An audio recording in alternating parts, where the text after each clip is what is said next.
আসসালামু আলাইকুম সম্মানিত ভিউয়ার্স, কেমন আছেন? আমি মোহাম্মদ জাকারিয়া, চিকিৎসক, মোটিভেশনাল স্পিকার। আপনাদের মাঝে স্বাস্থ্য বিষয়ে আলোচনা নিয়ে আসলাম। বিভিন্ন দিন বিভিন্ন আলোচনা নিয়ে আসি।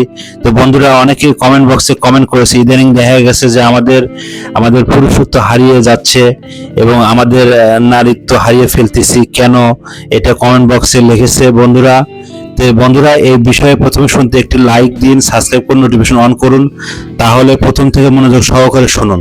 তাহলে বন্ধুরা আপনারা বুঝতে পারবেন কেন আমাদের এই ধরনের সমস্যা হচ্ছে, কিসের জন্য হচ্ছে। তো বন্ধুরা তাহলে শুনুন, আসলে নারীত্বের দিকে নারী নিয়ে কথা বলি। আমাদের মা জাতি যারা আছে তাদের ক্ষেত্রেই বলি, অল্প বয়সে যাদের দানপত্র আপনার স্বামী স্ত্রী উভয় এবং বিয়ে শাদী হয়েছে দেখা গেছে, তারপরও আমাদের এখানে বাচ্চা একটা বা দুইটা বা তিনটা বা সিজারিয়ান পরে এই সমস্যাগুলো হয়ে যায়, তাদের পুষ্টি ঘাটতি থাকে।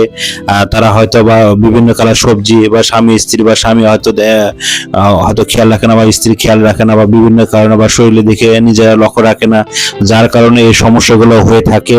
তো এই জন্য বন্ধুরা আপনারা নিজের দিকে খেয়াল রাখবেন, শাক সবজিগুলো বেশি বেশি খাবেন এবং আপনারা বিভিন্ন ধরনের আপনার সবজির দিকে ফোকাস বেশি দিবেন এবং 30 মিনিট একটু রোদে যাওয়া বা সানলাইট, বা যারা সিজারিয়ান করেছেন বা সেক্ষেত্রে কিন্তু হাঁটাহাঁটি করা যাবে না, ডাক্তারি পরামর্শ অনুযায়ী আপনাকে চলতে হবে।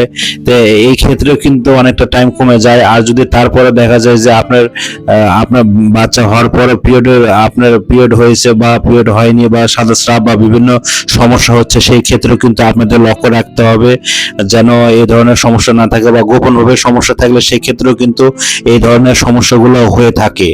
তো বন্ধুরা, এখানে তো সোশ্যাল মিডিয়ায় সব ওইভাবে বলা যায় না, কারণ এখানে সেভাবে আপনাদের বুঝে নিতে হবে, স্বামী স্ত্রী উভয়কে ভালোবাসতে হবে। আর স্বামীদের ক্ষেত্রে ইদানিং দেখা গেছে যে যারা অতিরিক্ত ধূমপান বা বিভিন্ন রকম সেবন করেন, তামাক জর্দা থেকে পরিহার করুন এবং আপনারা বেশি অ্যালকোহল জাতীয় কিছু খাবেন না এবং ক্লোফেনিয়াম জাতীয় ঘুমের কোনো কিছু খাবেন না, তাতে আপনার টেস্টোস্টেরন লেভেলটা কমে যাবে। সেই ক্ষেত্রে কিন্তু দানপত্র জীবনে কিন্তু আপনার মধ্যাঙ্গনী তাকে কিন্তু আপনি সুখ দিতে পারবেন না, বিভিন্ন ধরনের সমস্যা হয়ে যাবে। তখন কিন্তু উভয় দুজনের মধ্যে ভালোবাসা কমতি হয়ে যাবে। এই ক্ষেত্রে কিন্তু সমস্যা আরেকটা জিনিস, সেটা হচ্ছে যে আপনার শরীর যখন দুর্বল হয়ে যাবে, লো হয়ে যাবে, ওই ক্ষেত্রে কিন্তু আপনারা একটু আলাদা আলাদা ঘুমাবেন।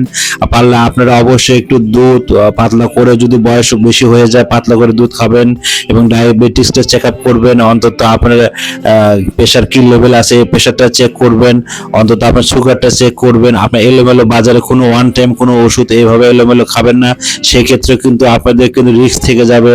সেক্ষেত্রে কিন্তু পরবর্তী আপনার নার্ভ সেল কোষ আপনার কোএনজাইম শরীরের নষ্ট হয়ে যাবে, আপনি কিন্তু অনেক কিছু হারিয়ে ফেলবেন। সেক্ষেত্রে কিন্তু আপনার স্বামী স্ত্রী দুজনকে কিন্তু আর ভালো লাগবে না, স্ত্রীকেও কিন্তু আপনার সময় দিতে কম পারবেন বা আপনার নিজেকেও কিন্তু কষ্ট লাগবে, মনে হবে ব্যর্থ বা কোন দিক আপনার সফল না। তাই বন্ধুরা, আপনারা এইভাবে টেনশন না করে আমি যেভাবে টিপস বলতেছি, আর আপনারা অবশ্যই কিন্তু বাসায় কালো জিরা রাখবেন, মধু রাখবেন। আল্লাহ নবী রাসূলুল্লাহ সাল্লাল্লাহু আলাইহি ওয়াসাল্লাম বলেছে যে তোমরা মধু, কালো জিরা এগুলো বাসায় রাখো। তা আপনারা কালো জিরা মধু বাসায় রাখলে আপনারা একটু একটু করে খাবেন। এখানে মৃত্যু ছাড়া সব রোগের ওষুধ আছে এবং আপনারা একটি করে ডিম খাবেন, ফুল সিদ্ধ, হাফ না ফুল সিদ্ধ খাবেন, কাঁচা অবশ্যই খাবেন না, কাঁচা পরিহার করবেন এবং কোনো ধরনের এলোমেলো ওয়ান টাইম কোনো ধরনের ওষুধ খাবেন না, আপনার শরীর ড্যামেজ হয়ে যাবে, হরমোন ড্যামেজ হয়ে যাবে, নষ্ট হয়ে যাবে। আর কোনোভাবে যদি কোনো অসুখ ভালো না হয়ে থাকে, আমার এই বিরাজ মেডিকেল 100 বছরের প্রতিষ্ঠান, মরহুম বিরাজ হোসেন উনি প্রথম চালু করেছিল এই বিরাজ মেডিকেলের বয়স 100 বছর। তারপরে আমার ফাদার ডাক্তার জয়নাল আবেদিন বুলবুল, উনি প্রায় 48 বছর এখানে ডাক্তারি করেছেন। তারপরে আমি ডাক্তার জাকারিয়া চিকিৎসক হিসেবে এখানে আসি। তারপর আমার মা উনিও মোসাম্মদ জাহিদা আবেদিন মহিলা ডাক্তার হিসেবে আছে।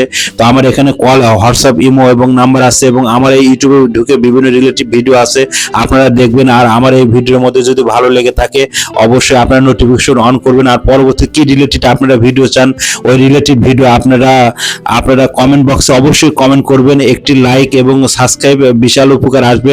আপনাদের জন্য অক্লান্ত পরিশ্রম করে চেষ্টা করে যাচ্ছি যে আপনারা সুস্থ থাকেন, ভালো থাকেন। তাই বন্ধুরা, এত কিছু বলার পরে যদি আপনারা নিজেকে নিজে না ভালোবাসেন, নিজের দিকে খেয়াল না করেন। আর আরেকটি বিষয় সেটা হচ্ছে সয়াবিন আপনারা পরিহার করবেন। সয়াবিন খুব, এটা কিন্তু কেমিক্যাল, আমি আগেও বলেছি। সয়াবিন আপনারা পরিহার করেন। আর ডুবো তেল অত খাবেন না, বেশি বয়স্ককালে আপনারা খাবেন না। আর মনের শান্তি বড় শান্তি, মেডিটেশন করুন, ধ্যান করুন, 30 মিনিট কায়িক পরিশ্রম করুন, আপনার সব ভালো হয়ে যাবে। বেশি ঘুমাবেন না, 8 থেকে 10 ঘন্টা ঘুমাবেন এবং রাত্রিতে ভারী কাজ থেকে পরিহার করুন। তো বন্ধুরা, ভালো থাকবেন, সুস্থ থাকবেন, আপনাদের মাঝে আবার আসবো। থ্যাংক ইউ, সবাইকে ধন্যবাদ।